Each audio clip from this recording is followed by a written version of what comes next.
Hello friends, this is Megha Sharma. Welcome to my channel Omega Tech Ed. आज के वीडियो में हम डिस्कस करेंगे adversarial search. The term search in the context of adversarial search refers to games.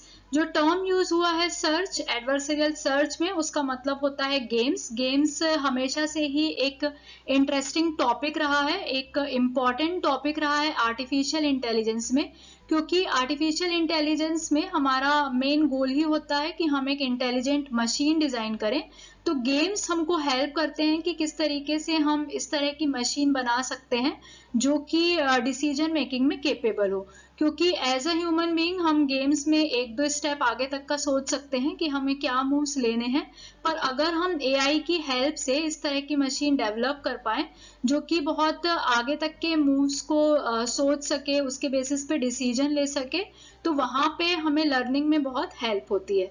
तो इसके पहले हमने जितने भी तरह की सर्चिंग पढ़ी, जितनी भी सर्च स्ट्रेटेजी पढ़ी, उनमें हमने जो इन्वायरमेंट यूज किया था वो मल्टी एजेंट इन्वायरमेंट नहीं था, वो सिंगल एजेंट इन्वायरमेंट था। लेकिन अगर हम गेम की बात करें तो गेम हमेशा दो या दो से ज्यादा प्लेयर्स के बीच में होता है। तो यहाँ पे हम first time multi agent environment का यूज करेंगे।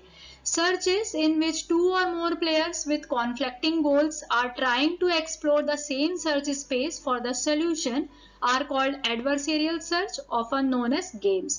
तो searches जहाँ पे दो और दो से ज्यादा players होते हैं और जो ट्राई करते हैं सेम सर्च स्पेस को सोल्यूशन के लिए, उसको हम बोलते हैं एडवर्सेरियल सर्च। यहाँ पे जब हम गेम की बात करते हैं तो गेम में दो या दो से ज्यादा प्लेयर्स होते हैं और उनका जो मेन गोल होता है वो सेम ही होता है, मतलब दोनों ही गेम को विन करना चाहते हैं। तो उनमें कंपटीशन रहता है, इसीलिए यहाँ पे हमने कॉन्फ्लिक्टिंग गोल्स वर्ड का यूज किया है। मतलब यहाँ पे जो इन्वायरमेंट रहेगा वो कॉम्पिटिटिव इन्वायरमेंट रहेगा, मल्टी एजेंट इन्वायरमेंट रहेगा, और जो स्ट्रेटेजी रहेगी वो होगी कि किस तरीके से अपने अपोनेंट को डिफीट किया जाए। तो यहाँ पे या तो विन होगा या लॉस होगा या फिर ड्रॉ होगा। तो यहाँ पे जो हम गेम्स अभी पढ़ने वाले हैं, जो गेम सर्च हम देखने वाले हैं, वहां पे हम बेसिक गेम्स को डिस्कस करेंगे, जैसे कि टेक टैक टो है या फिर चेस है। तो ये जो बेसिक गेम्स होते हैं यहाँ पे रूल्स रेगुलेशन फिक्स होते हैं और इन्वायरमेंट जो होता है वो हमें नोन रहता है। मतलब यहाँ पे जो इन्वायरमेंट हम यूज कर रहे हैं वो फुली ऑब्जर्वेबल इन्वायरमेंट रहेगा। प्रॉब्लम फॉर्मुलेशन, किसी भी गेम को फॉर्मुलेट करने के लिए, किसी भी गेम प्रॉब्लम को डिफाइन करने के लिए हम कुछ एलिमेंट्स का यूज करते हैं। फर्स्ट एलिमेंट है initial state. It specifies how the game is set up at the start. मतलब गेम की इनिशियल पोजीशन क्या है उसको हम स्पेसिफाई कर सकते हैं इनिशियल स्टेट से। Second is player. It specifies which player has moved in the state space. मतलब कौन से प्लेयर का टर्न है वो यहाँ पे हम स्पेसिफाई करेंगे। एक्शंस मीन्स होता है सेट ऑफ लीगल मूव्स। उस पर्टिकुलर गेम्स में कौन कौन से लीगल मूव्स हैं उनको हम डिफाइन करते हैं एक्शंस में।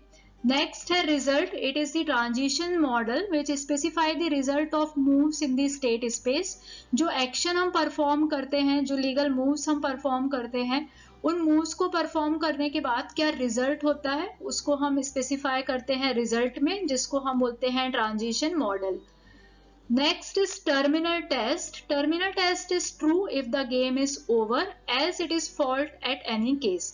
टर्मिनल टेस्ट चेक करता है कि गेम ओवर हुआ है या नहीं। अगर गेम ओवर हो गया है तो टर्मिनल टेस्ट रिटर्न करता है true, otherwise it returns false। the state where the game end is called terminal states। तो टर्मिनल स्टेट्स का मतलब होता है एंड स्टेट। जब हमारा गेम एंड हो जाएगा तब उसको हम बोलेंगे टर्मिनल स्टेट्स। यूटिलिटी। यूटिलिटी एक इंपॉर्टेंट फंक्शन है। A utility function gives the final numeric value for a game that ends in terminal state S for player P. It is also called payoff function। Utility एक numeric value होती है जिसको हम पे of function भी बोलते हैं। इसको हम पॉइंट्स की तरह समझ सकते हैं। मतलब किसी भी गेम में हमको एंड में क्या पॉइंट मिलने वाला है वो होता है उसकी यूटिलिटी वैल्यू। फॉर एग्जाम्पल जैसे चेस में जो पॉसिबल आउटकम्स होते हैं वो होते हैं विन, लॉस या फिर ड्रॉ। तो जो पॉइंट्स हमको मिलेंगे, जो यूटिलिटी वैल्यू इसकी रहेगी वो रहेगी विन के लिए +1, लॉस के लिए 0 और ड्रॉ के लिए half. Similarly tic tac toe के लिए utility values are +1, -1 and 0। Game tree को हम सर्च ट्री भी बोलते हैं। The initial state, actions function and result functions define the game tree for the game. In game tree, nodes are game state and the edges are moves. तो जिस तरीके से हमने अभी तक अलग अलग सर्च ट्री पढ़े थे, उसी तरीके से ये गेम ट्री को भी हम सर्च ट्री भी बोल सकते हैं। यहाँ पे इनिशियल स्टेट, एक्शन फंक्शन और रिजल्ट फंक्शन डिफाइन करते हैं कि किस तरीके का गेम ट्री होगा गेम के लिए। गेम ट्री में जो नोड्स हैं वो रिप्रेजेंट करेंगे गेम की स्टेट्स को, और जो एजेस हैं वो रिप्रेजेंट करेंगे मूव्स को। किसी भी गेम्स में नंबर ऑफ पॉसिबल मूव्स क्या हो सकते हैं, नंबर ऑफ चॉइसेस क्या हो सकती हैं, उनको हम डिनोट करते हैं एजेस से, और जो गेम की स्टेट है उसको हम डिनोट करते हैं नोड से। तो सबसे पहले यहाँ पे हम डायग्राम में देख रहे हैं टिक टैक टो गेम। तो मैक्स और मिन दो वर्ड हमको दिख रहे हैं। यहाँ पे हम कंसीडर करेंगे कि ये 2 प्लेयर गेम है।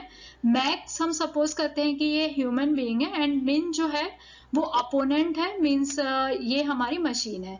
तो मैक्स की जब टर्न आती है फर्स्ट, तो मैक्स के पास जो पॉसिबल मूव्स हैं वो है 9। तो 9 पॉसिबल मूव्स में से ये कोई भी एक मूव सिलेक्ट कर सकता है, तो यहाँ पे हम इसको एज से रिप्रेजेंट करेंगे। नेक्स्ट टर्न आती है मिन की। इसके बाद मिन अपना पॉसिबल जो भी उसके पास मूव्स है वो परफॉर्म करेगा।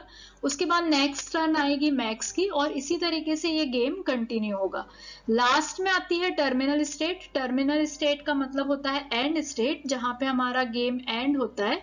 और यूटिलिटी का मतलब होता है पे ऑफ वैल्यूज, क्योंकि यहाँ पे ये जो गेम है इनको हम जीरो सम गेम्स बोलते हैं। ये कंसिस्टेंट वैल्यू पे काम करते हैं और ये प्योर कंपटीशन गेम होते हैं। तो हर एक गेम में जीतने के बाद या फिर लॉस के बाद हमको कुछ ना कुछ वैल्यू मिलती है। तो इस गेम में जो यूटिलिटी वैल्यू है वो विनिंग के लिए है +1 एंड लॉस के लिए है -1 एंड ड्रॉ के लिए है 0। Optimal decisions in games. अभी हमने टिक टैक टो गेम का सर्च ट्री देखा था।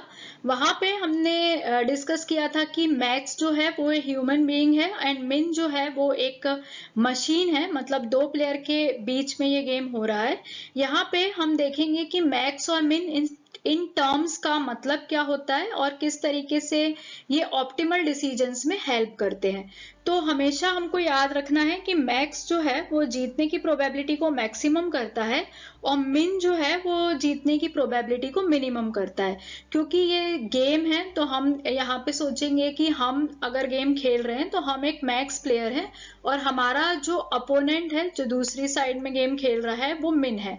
तो हम हमेशा चाहेंगे कि हम कोई भी गेम खेलेंगे तो हम हमेशा चाहेंगे कि हम विन करें। तो उसके लिए हम हमेशा वही वैल्यू सिलेक्ट करेंगे जो कि मैक्सिमम हो, मतलब जिसके पॉइंट मैक्सिमम हो, जिसको हम बोलते हैं यूटिलिटी वैल्यू। तो मैक्स हमेशा चूज करता है मैक्सिमम वैल्यू को, और मिन जो है जो कि अपोनेंट है वो हमेशा चाहेगा कि हम ना जीते, तो उसके लिए वो चूज करता है हमेशा मिनिमम वैल्यू को। तो उसके लिए ये जो वैल्यू होती है वो ऑप्टिमम होती है। उसके पॉइंट ऑफ व्यू से ये वैल्यू बेस्ट रहती है, पर अगर हम अपने पॉइंट ऑफ व्यू से सोचें तो हमारे लिए वो जीतने की प्रोबेबिलिटी को मिनिमम करता है। तो यहाँ पे जो 2 प्लेयर की हम बात कर रहे हैं मैक्स एंड मिन, तो मैक्स जो है वो हमेशा जीतने की प्रोबेबिलिटी को मैक्स करता है, जबकि मिन जो है वो जीतने की प्रोबेबिलिटी को मिन करता है। मीन्स जब भी यहाँ पे हम यूटिलिटी वैल्यू की बात करेंगे तो मैक्स हमेशा मैक्सिमम वैल्यू को सिलेक्ट करेगा और मिन हमेशा मिनिमम वैल्यू को सिलेक्ट करेगा। तो यहाँ पे हम देखेंगे कि बी में 3 वैल्यू हैं, 3 पॉसिबल मूव्स इसके पास हैं, 3, 12 एंड 8। तो इसमें से मिन जो फंक्शन है, अभी हमने डिस्कस किया कि मिन जो है वो हमेशा मिनिमम वैल्यू को सिलेक्ट करता है। तो 3, 12 और 8 में से ये सिलेक्ट करेगा 3 को। इसी तरीके से सी जो है वो सिलेक्ट करेगा 2 को, और डी जो है वो सिलेक्ट करेगा 2 को, क्योंकि 2 इसमें से मिनिमम है। अब प्लेयर मैक्स आता है तो मैक्स जो है वो मैक्सिमम वैल्यू को सिलेक्ट करता है। तो 3, 2, 2 में से जो मैक्सिमम वैल्यू है वो है 3, तो मैक्स जो है वो सिलेक्ट करेगा 3 को। Minimax algorithm, the optimal strategy can be determined from the minimax value of each node, which we write as minimax n. Max prefers to move to a state of maximum value, whereas min prefers to a state of minimum value. तो अभी जो हम लोगों ने optimal strategy discuss की कि किस तरीके से मिन एंड मैक्स नोड जो है वो डिसीजन मेकिंग में हेल्प करते हैं, तो यहाँ पे हम बोल सकते हैं कि हर एक नोड की जो मिनिमैक्स वैल्यू है उससे हम ऑप्टिमल स्ट्रेटेजी डिटरमाइन कर सकते हैं। तो मिनिमैक्स एल्गोरिदम को हम इस तरीके से लिख सकते हैं कि मिनिमैक्स एल्गोरिदम में जो मैक्स होता है, मतलब जो मैक्स नोड होता है, वो हमेशा मैक्सिमम वैल्यू या मैक्सिमम वैल्यू जहाँ की होगी उस मूव्स को प्रिफर करता है, जबकि मिन जो होता है वो प्रिफर करता है स्टेट ऑफ मिनिमम वैल्यू। तो हम बोल सकते हैं कि मिनिमैक्स में मैक्स जो है वो प्रिफर करेगा मैक्सिमम वैल्यू को और मिन जो है वो प्रिफर करेगा मिनिमम वैल्यू को। इसको हम एक एग्जांपल से समझ सकते हैं। यहाँ पे हमारे पास एक ट्री दिया हुआ है, सर्च ट्री दिया हुआ है, और जो भी मिनिमैक्स एल्गोरिदम है वो बैक ट्रैकिंग को फॉलो करता है। यहाँ पे हम ब्रेथ फर्स्ट सर्च अप्लाई नहीं कर सकते, क्योंकि ब्रेथ फर्स्ट सर्च में लेवल वाइज सर्चिंग होती है। मतलब अगर हम ए से स्टार्ट करते हैं तो फिर बी पे जाना पड़ेगा, फिर सी पे जाना पड़ेगा, जबकि इस गेम में पहले एक की टर्न आएगी। समझो मैक्स ने कोई मूव लिया तो मैक्स को या तो A1 फॉलो करना पड़ेगा या फिर A2 फॉलो करना पड़ेगा। उसके बाद वो दोनों फॉलो नहीं कर सकता है, क्योंकि नेक्स्ट जो टर्न आएगी वो मिन की आएगी। तो यहाँ पे हम बैक ट्रैकिंग करते हैं, मतलब पहले पूरा डेप्थ में जाते हैं, डेप्थ पे जाके देखते हैं कि उसकी यूटिलिटी वैल्यू क्या दी हुई है, उसका पे ऑफ वैल्यू क्या है, और उस वैल्यू के बेसिस पे फिर हम आगे अपने मूव्स को डिसाइड करते हैं। तो यहाँ पे जब ये मिनिमैक्स एल्गोरिदम हम स्टार्ट करेंगे तो हम डेप्थ में जाएंगे, ए से बी, फिर बी से यहाँ पे कौन से पॉसिबल मूव्स हैं वो देखेंगे।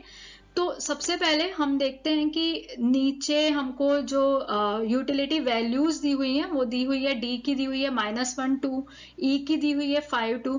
तो सबसे पहले जो मैक्स प्लेयर है, मैक्स में हमने अभी पढ़ा है कि मैक्स जो है वो मैक्सिमम वैल्यू को सिलेक्ट करता है। तो डी के लिए जो पॉसिबल यूटिलिटी वैल्यू है वो है -1 और 2। तो यहाँ पे 2 जो है वो मैक्सिमम है, तो डी सिलेक्ट करेगा 2 को। ई के पास जो यूटिलिटी वैल्यूज है वो है 5 और 2, तो ये सिलेक्ट करेगा 5 को। इसी तरीके से एफ सिलेक्ट करेगा 3 को और जी सिलेक्ट करेगा -2 को, क्योंकि अगर हम कंपेयर करें -3 और -2 को तो -2 मैक्सिमम है। तो मैक्स नोड में हम देखते हैं मैक्सिमम वैल्यू कौन सी है। उसके बाद आता है मिन। मिन में 2 और 5 दो ऑप्शन है, तो मिन जो है वो सिलेक्ट करता है मिनिमम वैल्यू को, तो 2 और 5 में से मिनिमम है 2। उसी तरीके से सी सिलेक्ट करेगा -2 को। अब टर्न है मैक्स का, तो मैक्स देखेगा कि 2 और -2 में से कौन सा मैक्सिमम है, तो मैक्सिमम वैल्यू यहाँ पे है 2, तो सिलेक्ट करेगा 2 को। तो इस तरीके से ये गारंटी देता है कि इसको यूटिलिटी वैल्यू 2 मिलेगी अगर ये पाथ फॉलो करता है A to B, B to D और D से ये नोड पे आएगा। तो इस तरीके से मिनिमैक्स एल्गोरिदम वर्क करते हैं। ये सिंपल एल्गोरिदम है जहाँ पे max node maximum value select करते हैं और मिन नोड जो है वो मिनिमम वैल्यू को सिलेक्ट करते हैं। अगर हम इसकी कॉम्प्लेक्सिटी की बात करें तो इसकी टाइम कॉम्प्लेक्सिटी होती है b to the power d, जहाँ पे b है ब्रांचिंग फैक्टर और d है डेप्थ ऑफ द ट्री, जिसको हम प्लाई भी बोलते हैं। यहाँ पे हम देख रहे हैं कि हमें सारे नोड्स को ही विजिट करना पड़ रहा है, सारे ही नोड्स को सर्च करना पड़ रहा है, इसीलिए इसकी टाइम कॉम्प्लेक्सिटी इतनी ज्यादा है। तो यहाँ पे तो हमने टिक टैक टो गेम कंसीडर किया था, पर अगर हम कोई बड़े गेम कंसीडर करें जैसे फॉर एग्जांपल चेस, जहाँ पे हमारे पास नंबर ऑफ मूव्स बहुत ज्यादा होंगे और ब्रांचिंग फैक्टर वहां पे हमारा बढ़ जाएगा। जैसे यहाँ पे हमारे पास 9 पॉसिबल मूव्स थे स्टार्टिंग में, लेकिन अगर हम बड़े गेम्स की बात करें और चेस की बात करें तो वहां पे ये वैल्यू बहुत बढ़ जाएगी। तो इस तरीके से जो गेम ट्री है वो बहुत ही वास्ट हो जाएगा और ये बहुत डिफिकल्ट होगा कि हम सभी नोड्स को वहां पे ट्रैवर्स कर पाए, सभी नोड को विजिट कर पाए। तो इस तरह की ट्रैवर्सिंग जो है वो सिर्फ स्मॉल गेम्स में ही पॉसिबल है, जो मिनिमैक्स एल्गोरिदम है। तो इसलिए हम नेक्स्ट एल्गोरिदम पढ़ते हैं जहाँ पे हम कुछ नोड्स को प्रून कर देते हैं। तो नेक्स्ट वीडियो में हम डिस्कस करेंगे alpha beta pruning. Thank you so much for watching till here. अगर आपको वीडियो अच्छी लगी है तो वीडियो को लाइक करें, फ्रेंड्स के साथ शेयर करें, एंड अगर आप चैनल पे न्यू हैं तो चैनल को सब्सक्राइब करें।